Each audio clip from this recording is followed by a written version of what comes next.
पुराना 2027 का है, यानी 2027 में उत्तर प्रदेश के विधानसभा चुनाव होने को है और चुनाव से पहले यूपी का माहौल यानी उत्तर प्रदेश का माहौल पूरी तरह से गर्म है। अब आप सोचते होंगे कि गर्म क्या चीज है, तो भैया यूपी में राजनीति इस समय गर्म चल रही है। 400 दिन से भी कम का समय उत्तर प्रदेश का विधानसभा चुनाव, और इस विधानसभा चुनाव में हर कोई अपनों के साथ बैठक कर नई नई रणनीति अपना रहा है। तो इसी बीच एक नई तस्वीर उत्तर प्रदेश नहीं बल्कि पूरे पॉलिटिक्स यानी पूरे राजनीतिक माहौल में चर्चा का विषय बना हुआ है। अब आप थोड़ा समझ रहे होंगे, अगर नहीं समझ रहे हैं तो वह भी हम आपको साफ बताते हैं। भाई साहब, एक तरफ क्षत्रियों की बैठक होती है और आपस में एक नई ऊर्जा और एक नई उमंग को लेकर के आपसी बैठक कर एकता का मिसाल पेश करते हैं, और जो भी लोग कट रहे हैं यानी दूरी बना रहे हैं उन लोगों को आपस में हमें जोड़ना, और इन सब चीजों को लेकर के बैठक हुई थी।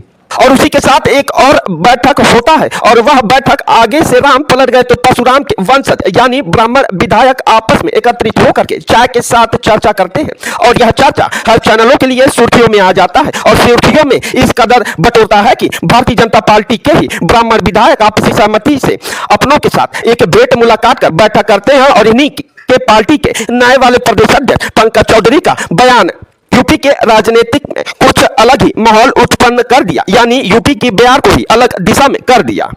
बयार का मतलब बयान ऐसा कि हर को किसी के लिए दिलों में और मन में बुरी वाली विचारें आने लगी। आपको बता दें कि प्रदेश अध्यक्ष साहब ने इस बैठक को लेकर के ब्राह्मणों विधायकों को ही चेतावनी दे डाली, और उन ब्राह्मण विधायकों को ही अल्टीमेटम दे दिया और कह दिया कि विधायक जी, आप लोगों की यह बैठक संविधान के खिलाफ है। मान लेते हैं प्रदेश अध्यक्ष साहब सही बोल रहे हैं, लेकिन इन प्रदेश अध्यक्ष साहब या इसके पूर्व के प्रदेश अध्यक्ष साहब की आवाज इसके पूर्व में हुई क्षत्रियों बैठक को लेकर के क्यों नहीं आवाज निकली? क्या आपको 2027 के चुनाव में अपने पैर में खुद कुल्हाड़ी मारने का प्लान है क्या?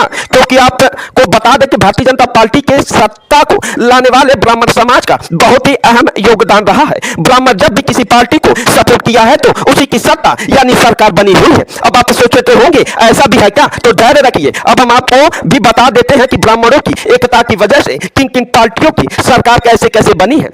उत्तर प्रदेश में ब्राह्मण जिधर हुए हैं सत्ता उसी की हुई है। आपको बता दें कि साल 2007 में बीएसपी सरकार बनी जहां ब्राह्मणों ने खूब वोट दिया। उसके बाद समाजवादी पार्टी को 2012 में ब्राह्मणों ने नैया पार लगा करके बंपर मतों से यूपी में फतेह करा दिया, और 2017 से भारतीय जनता पार्टी को उत्तर प्रदेश से लगाए केंद्र तक ब्राह्मणों ने एकता और अपने मत का प्रयोग करते हुए उत्तर प्रदेश से लगाए केंद्र में भी भारतीय जनता पार्टी को जगाया यानी जिंदा कर दिया और सत्ता में वापसी कर दिया। लेकिन एक बार फिर से वही उठती है कि क्या भारतीय जनता पार्टी ब्राह्मण विधायकों की इस आपसी मुलाकात चाय पर चर्चा से घबरा गई है क्या?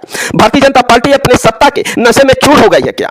बाकी ब्राह्मण समाज से आने वाले भारतीय जनता पार्टी के विधायक के द्वारा यह छोटा सा बैठक और नए वाले प्रदेश अध्यक्ष साहब के इस बयान को लेकर के सोशल मीडिया के आप सभी दर्शक क्या सोचते हैं और क्या विचारते हैं, और आपकी जो भी सोच विचार है अपनी प्रतिक्रिया कमेंट बॉक्स में जरूर दीजिएगा। बाकी इस बयान को लेकर के यूपी में क्या क्या माहौल गर्म है उस पर भी आप अपनी प्रतिक्रिया दे सकते हैं। Bureau report, PT news, Gorakhpur.